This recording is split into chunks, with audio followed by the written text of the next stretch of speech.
మేడారం సమ్మక్క సారక్క జాతర సురువైంది. జంపనను కూడా వావుకాడున్న గదెకాడికి తీసుకొచ్చిర్రట. ఎటు చూసినా భక్తులు అంతా కూడా జై సమ్మక్క తల్లి, జై సారక్క తల్లి అని అడవి బిడ్డల అమ్మవార్లను తలుసుకుంటా కొలుసుకుంటుర్రు.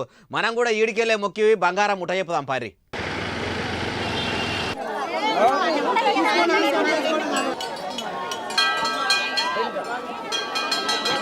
అబ్బా, విగ్రహాలు శిల్పాలు ఉన్న పెద్ద పెద్ద గుళ్ళు గోపురాల కాడికి కూడా ఇంతమంది భక్తులు వచ్చి దేవుళ్ళను దర్శించుకోరు కావచ్చు. అడవిలున్నమా జనంలున్నమా అన్నట్టు లేదు. ఏం లారీలు, ఏం పబ్లిక్ వస్తూనే ఉండ్రు బండ్లు కట్టుకొని. అమ్మవార్లు ఎంత మైమగల్లోలు కాకపోతే ఇంతమంది ఇట్లా వస్తారు చెప్పుండ్రి.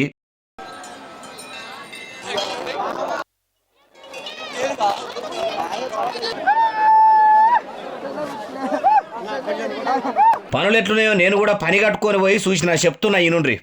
ఇప్పటికే అమ్మవార్ల గద్దెలను 50 లక్షల మంది దాకా దర్శించుకురట. ఇంకా 50 లక్షల మంది భక్తులు వచ్చేటట్టురట. ఇంకా వస్తూనే ఉన్నారు. ఇక వస్తున్నారు, అమ్మవారి గద్దెల దిక్కు పోతూనే ఉన్నారు. ఆడికెళ్ళి పోయినా ఆయనతో అడవి బిడ్డ మహిళా మంత్రి సీతక్కను కూడా కలిసిన. ఏర్పాట్లు ఎట్లున్నాయో ఇట్లా అడిగి తెలుసుకున్నా. మరి ఇప్పటికే దాదాపుగా 55 లక్షల మంది వరకు దర్శనాలు అయినట్టుగా మాకు సమాచారం ఉంది.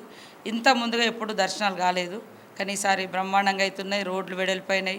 అదేవిధంగా మా స్నానాలు కానీ, తర్వాత లైటింగ్స్ కానీ, పార్కింగ్ ప్లేసెస్ కానీ, అన్ని రకాలుగా బస్సుల సంఖ్య కానీ అన్నీ అదనంగా పెంచుకుంటూ వస్తూ ఉన్నాం. ఆ తల్లుల దయతోటి అందరూ కూడా క్షేమంగా వచ్చి లాభంగా వెళ్తారని భావిస్తాను. సీతక్క ఇట్లా చెప్పంగానే మేడారం జాతర గురించి చెప్పమని గుడి పెద్ద ఈవో సార్ను కూడా కలిసిన.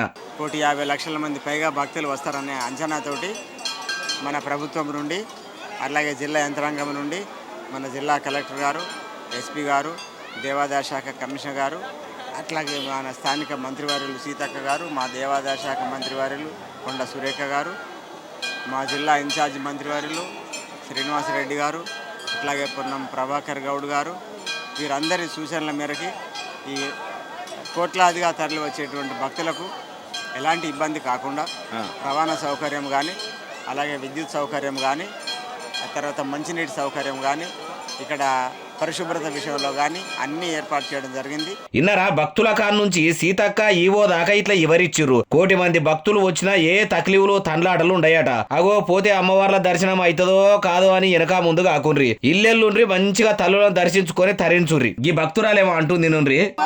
కోడళ్ళు, కొడుకులు, బిడ్డలు, అల్లుళ్ళు, మనవాళ్ళు, మనవరాళ్ళు, ముని మనవలు 100 మంది.